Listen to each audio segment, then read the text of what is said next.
The decorations were perfect. Too perfect. When the Martinez family put up their skeleton for Halloween, they didn't expect it to become part of the family.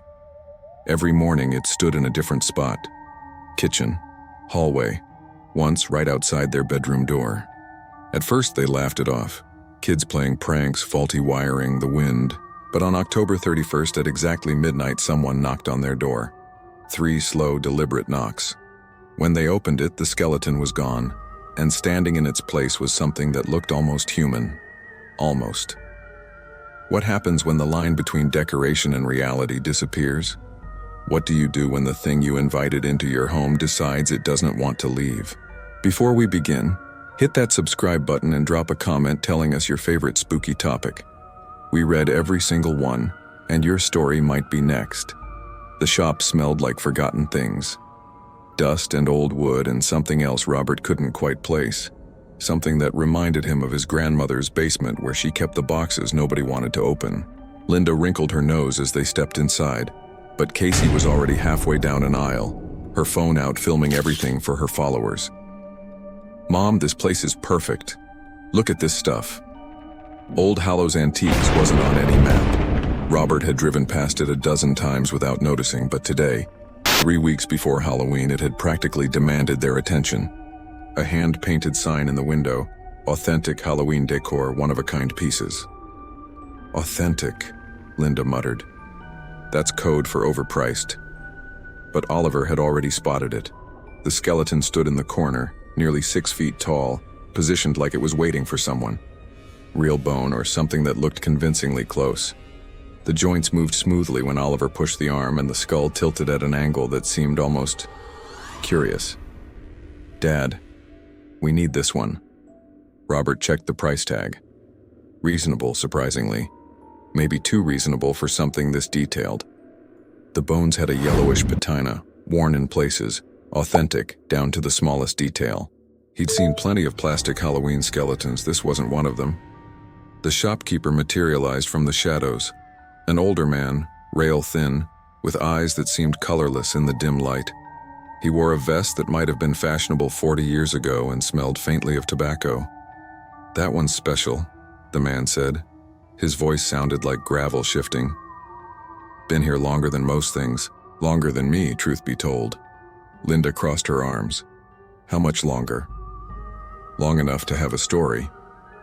The shopkeeper stepped closer, and Robert noticed he moved without sound. No footsteps. "Found at an estate sale. Previous owner kept it in his study. Before that, it belonged to a medical school or so, they said. Origins get murky after a while. Casey was already sold, filming the skeleton from every angle.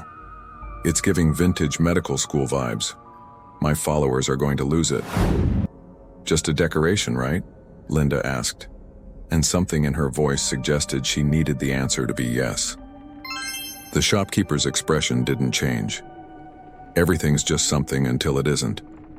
This one, though, it likes attention. Likes being part of things. You give it a good home, treat it well, you won't have problems. Robert laughed, but it came out hollow. "Treat it well? It's a skeleton." "Sure." The man's smile didn't reach his eyes. "That's what it is. Just remember, some things remember being more." They bought it anyway. How could they not? Oliver was already planning where it would stand, and Casey had posted 3 stories about it before they'd even loaded it into the SUV. Linda stayed quiet during the drive home, staring out the window. "That guy was weird," she finally said. "Everyone who works in antique shops is weird," Robert replied. "It's part of the aesthetic." But that night, after they'd positioned the skeleton in the corner of their living room, Robert stood in the kitchen and watched it through the doorway. The house was dark except for the glow from the street lamps outside. The skeleton cast a long shadow across the floor, and for just a moment, just a fraction of a second, Robert could have sworn it turned its head. The first time it moved, nobody believed Oliver. "It was in the hallway when I woke up," he insisted, standing in his Batman pajamas pointing toward the stairs. "Right there, looking at my door." Casey rolled her eyes from behind her cereal bowl. "You probably sleepwalked and saw it in the living room. The mind plays tricks in the dark, Ollie. But Robert had seen where they'd left it. Corner of the living room facing the window. He walked to the hallway. Empty, then to the living room. The skeleton stood in the same spot, same position, hadn't moved an inch. "See?" Linda said gently, ruffling Oliver's hair. "Right where we left it. Bad dream, sweetheart." Oliver's face hardened in that way kids' faces do when they know they're right but can't prove it. It moved. That night, Robert checked the locks twice. Not because he believed a decoration could walk, that was ridiculous, but because Oliver's certainty had planted something small and cold in his chest. He woke at 3:17 in the morning. The house was silent in that particular way houses get in the dead hours, when even the refrigerator seems to hold its breath. Linda was asleep beside him, her breathing deep and even. Robert got up to use the bathroom. The hallway was dark, but he knew the path by heart. 15 steps to the bathroom, hand on the left wall. Avoid the creaky board near the linen closet. He made it 12 steps before his hand touched something smooth and cool. Bone. His heart stopped. His hand jerked back. For 3 seconds, he stood frozen, his brain refusing to process what his fingers had felt. Then he ran, back to the bedroom, slamming the door, fumbling for the light switch.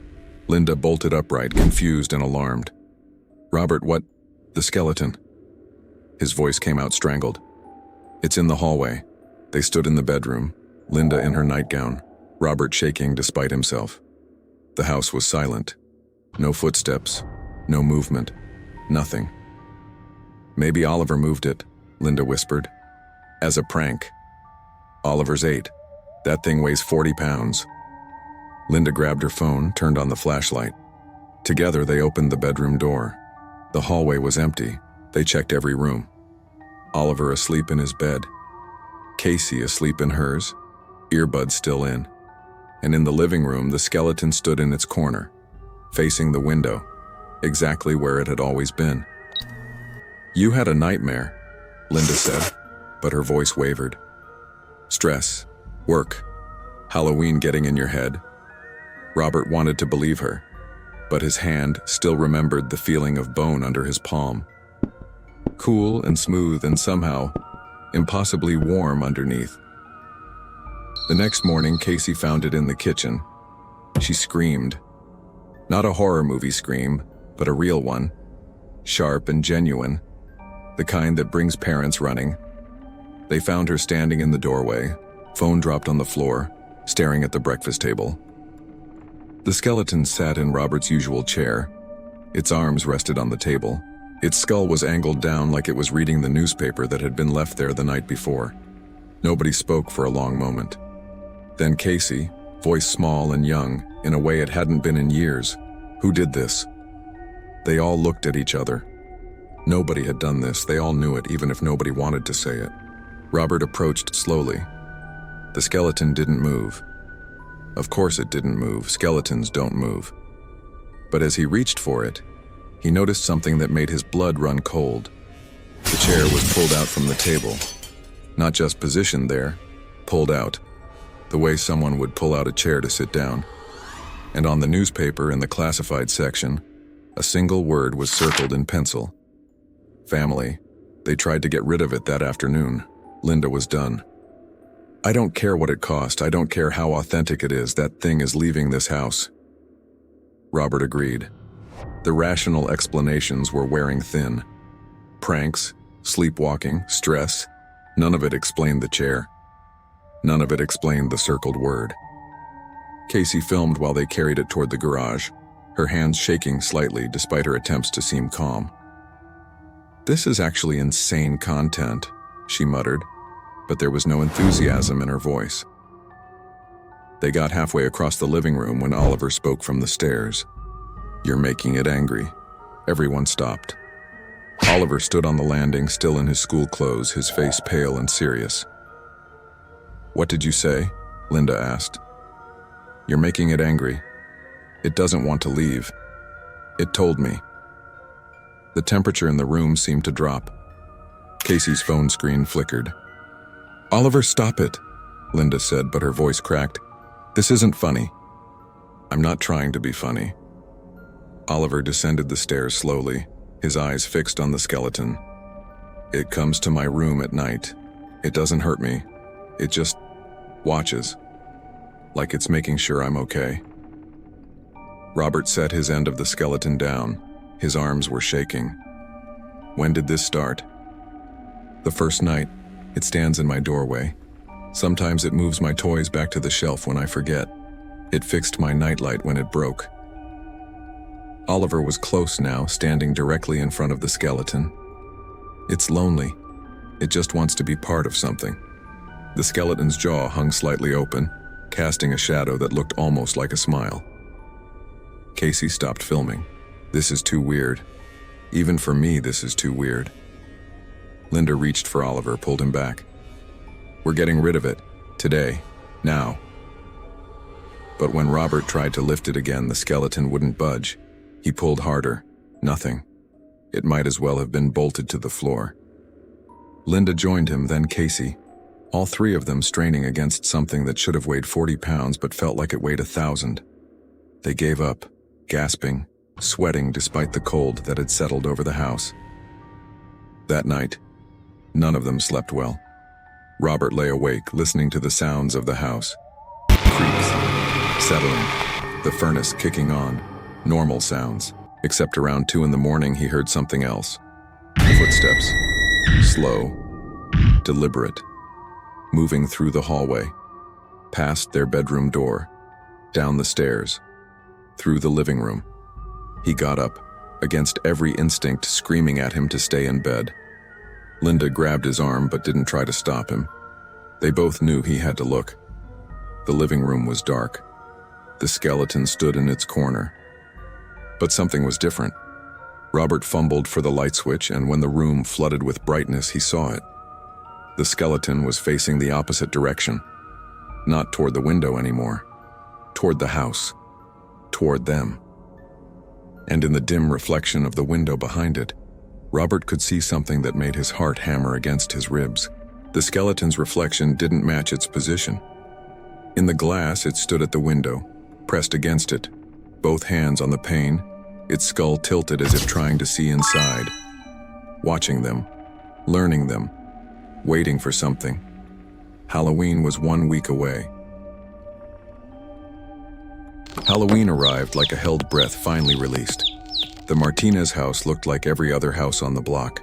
Carved pumpkins on the porch, fake cobwebs stretched across the bushes, orange lights strung along the gutters. But inside, the family moved around each other like strangers, speaking in hushed voices, avoiding the living room where the skeleton still stood. It hadn't moved in 3 days. Not visibly, anyway. But things kept happening. Small things. A mug placed on a coaster when Robert knew he'd left it on the counter. The thermostat adjusted to exactly 72 degrees every morning, though nobody remembered changing it. Oliver's homework arranged neatly on the kitchen table, organized by subject. Helpful things. Caring things. Somehow that made it worse. We're not giving out candy this year, Linda announced at breakfast. Her eyes had dark circles underneath, and her hands trembled slightly as she poured coffee. We'll turn off the porch light. Pretend we're not home. Casey looked up from her phone. She'd stopped posting about the skeleton a week ago, deleted all the videos. Her followers had noticed. They kept asking. She kept ignoring them. We can't just hide, Casey said, but there was no conviction in her voice. It's Halloween. Kids expect. I don't care what they expect. Linda's cup hit the counter harder than intended. Coffee sloshed over the rim. Something is wrong with this house, something is wrong with that thing, and I'm not putting children at risk. Robert wanted to argue, wanted to be the voice of reason, the rational one who explained away every impossible occurrence. But he'd felt the bone in the hallway. He'd seen the reflection that didn't match. He'd heard the footsteps. Reason had left the building. Oliver hadn't spoken much all week. He spent more time in his room, door closed, and when Robert checked on him, he always found his son sitting cross-legged on the floor, facing the door, waiting. What are you doing, buddy? Robert had asked the previous night. Listening. It gets lonely down there, I can hear it thinking. Skeletons don't think. Oliver had looked at him with something approaching pity. This one does. Now on Halloween morning, with weak sunlight struggling through the windows and the smell of Linda's nervous coffee making filling the kitchen, Oliver finally spoke. It wants to tell us something. Tonight, at midnight. Everyone froze. Casey's phone clattered onto the table. Linda's hand went to her throat. "How do you know that?" Robert asked, though part of him didn't want the answer. "Because it told me." Oliver's voice was matter-of-fact, the way kids talk about obvious things adults complicate. "It's been waiting a long time. Tonight's special. Tonight, it can finally speak." The day crawled forward. Robert called in sick to work. Linda cleaned the kitchen 3 times, scrubbing surfaces that were already spotless, needing the motion, the normalcy of routine. Casey stayed in her room, door locked, and Oliver sat in the living room, 10 feet from the skeleton, watching it with an expression that was part fear, part fascination, part something else Robert couldn't identify. Love, maybe, or recognition. The skeleton remained perfectly still. But as the afternoon shadows lengthened and the light changed from gold to orange to purple, Robert noticed something. The skull had tilted, just slightly, enough that it now faced Oliver instead of the window. And if he looked at it from the right angle in the failing light, the empty eye sockets almost looked grateful. The trick-or-treaters came despite the darkened porch. Kids didn't care about signals. They saw a house, they knocked. Each time the doorbell rang, the family jumped. Each time Linda yelled through the door that they had no candy, sorry, next year. After the 5th group, the knocking stopped. The neighborhood grew quiet except for distant laughter and the rustle of children running between houses, their costumes bright spots of color in the darkness. At 10 o'clock, Robert tried to move the skeleton again. He'd been thinking about it all day. Maybe the first time, they'd just gripped it wrong. Maybe if he used proper lifting technique, braced his legs, got the right angle, it wouldn't budge, not an inch. He might as well have been trying to move a tree growing through the floor. "Stop," Oliver said from the doorway. "You're hurting it." "It's not alive, Oliver. It can't feel pain." "Yes, it can. You just can't hear it screaming." Robert stepped back, breathing hard, sweat on his forehead despite the cold. The house was freezing now. The furnace ran constantly but couldn't touch the chill that had settled into the walls, the furniture, their bones. Casey came downstairs at 11, wrapped in a blanket, her face pale. "I can't stay in my room anymore. Something's in there with me. I can feel it watching." They gathered in the kitchen, the 4 of them, leaving the skeleton alone in the living room. Nobody suggested turning on the TV or finding a distraction. They just sat, watching the clock on the microwave tick forward. 11:15, 11:30, 11:45. At 11:55, the temperature dropped so suddenly that their breath misted in the air. The lights flickered, the refrigerator went silent. Every electronic device in the house powered down simultaneously, and in the sudden absence of mechanical hum, they could hear something else. Movement. In the living room. Not the shuffle of repositioning, not the quiet creak of settling. Real movement. Footsteps. Slow and deliberate and accompanied by the click of bone on hardwood. Linda grabbed Oliver. Casey grabbed Robert. They huddled together, 4 people who loved each other, terrified of something they'd invited into their home. The footsteps approached the kitchen, stopped just outside the doorway. 11:58. Oliver pulled away from Linda. Before anyone could stop him, he walked to the doorway, looked around the corner. His face went still. "It's okay," he whispered. "It just wants to be seen." 11:59. Robert forced himself to move. He walked to Oliver, put his hand on his son's shoulder, and looked into the living room.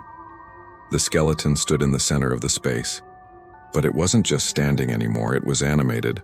Wrong word, too clinical. It was inhabited.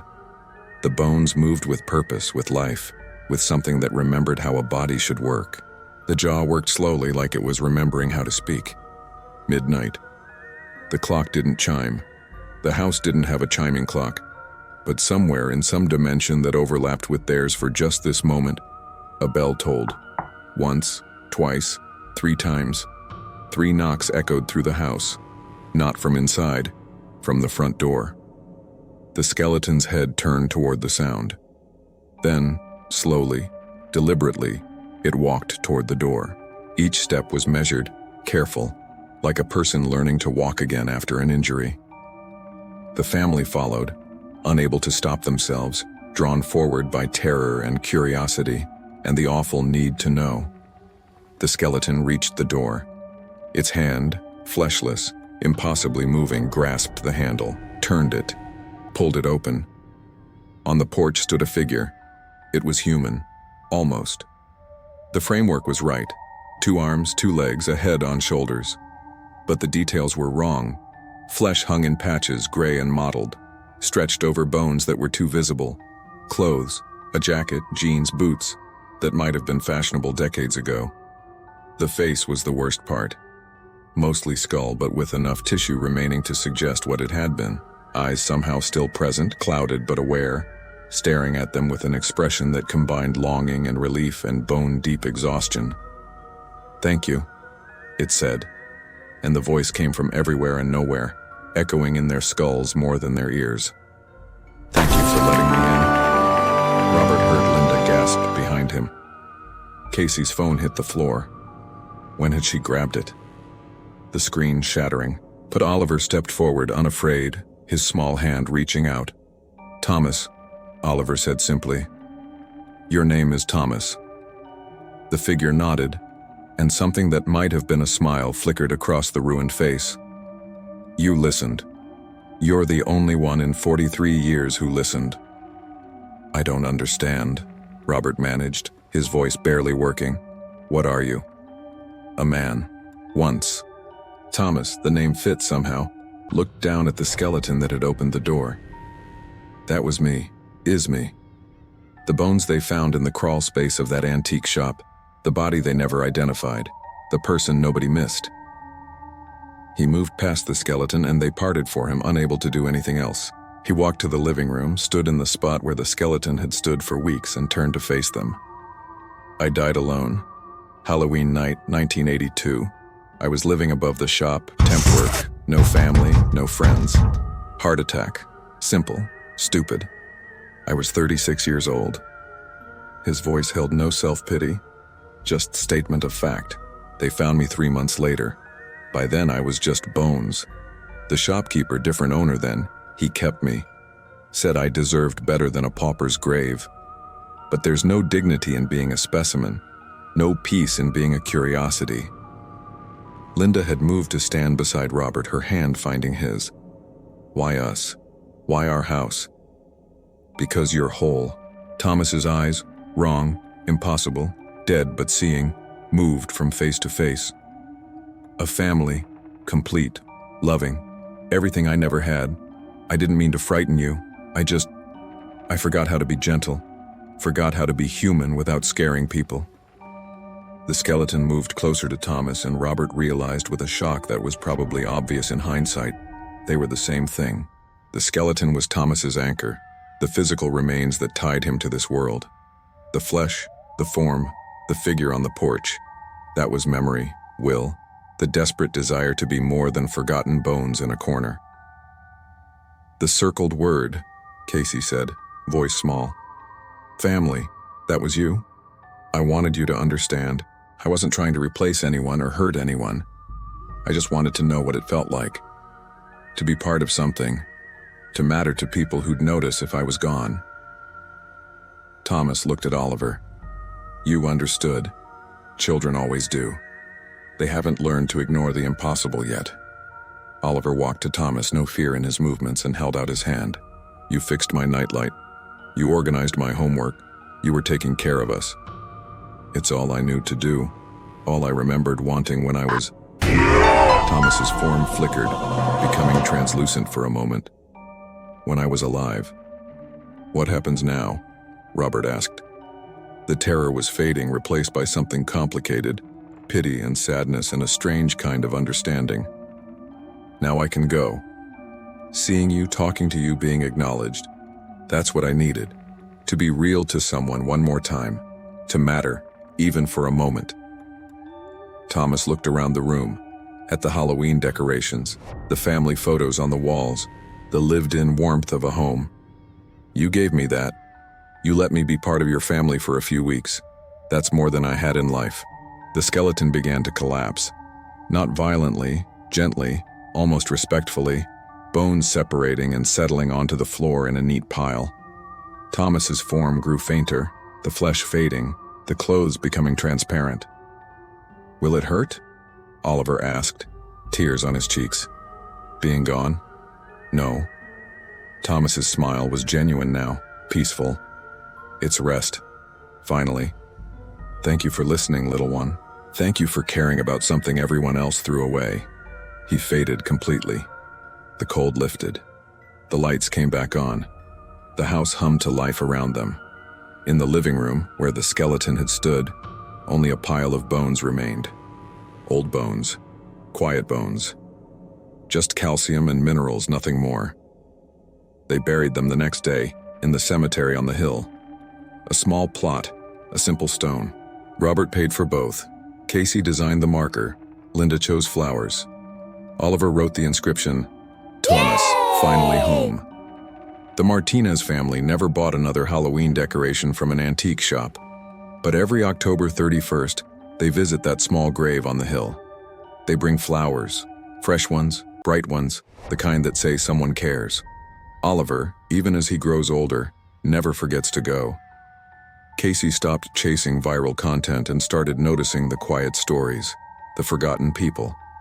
Linda learned that not everything that frightens us wants to harm us. And Robert understands now that the scariest things aren't always monsters. Sometimes, they're just lonely. The house feels different now, warmer somehow, like something that was wrong has been set right. On cold nights when the wind rattles the windows and the shadows grow long, they don't feel afraid. They feel grateful, because they learned something that Halloween. They learned that every decoration, every forgotten thing, every piece of the past was once real, once mattered, once belonged to someone who felt and feared and hoped, just like everyone else. Thomas wasn't evil. He wasn't a demon or a curse or a supernatural threat. He was just a man who died alone and spent 40 years trying to remember what it felt like to be human, to be seen, to be part of something bigger than himself. The Martinez family gave him that, and in return, he gave them perspective. He reminded them that the distance between decoration and person, between forgotten and remembered, between mattering and not mattering, that distance is smaller than we think. We're all just bones in the end. The question is, what will people remember? What will they say when we're gone? Will anyone care enough to write our names on stone? Thomas has his stone now, his name, his place. The Martinez family made sure of that. And sometimes on Halloween night, when Oliver stands at that grave and the wind carries the smell of autumn leaves and distant candy, he swears he can feel something. Not scary, not cold, just grateful, just at peace, just finally, mercifully home. So here's something to think about. What are you decorating your life with? What forgotten things are you ignoring that might just need to be acknowledged, to be seen, to be remembered? Sometimes the scariest stories aren't about monsters. They're about what we forget, what we overlook, who we don't see, even when they're standing right in front of us. If this story got under your skin, in a good way or a terrifying way, hit that subscribe button. We've got more stories where the line between reality and the impossible gets a little too thin for comfort. And drop a comment with your favorite spooky topic. Ghost stories? Urban legends? Real-life mysteries that never got solved? We read every single comment, and your suggestion might be the next story that keeps people up at night. Thanks for spending your time with us. Thanks for listening. Thanks for caring about a man named Thomas who just wanted to matter. See you in the next one. Keep your decorations close, and maybe, just maybe, treat them a little better than you have been. You never know what's listening.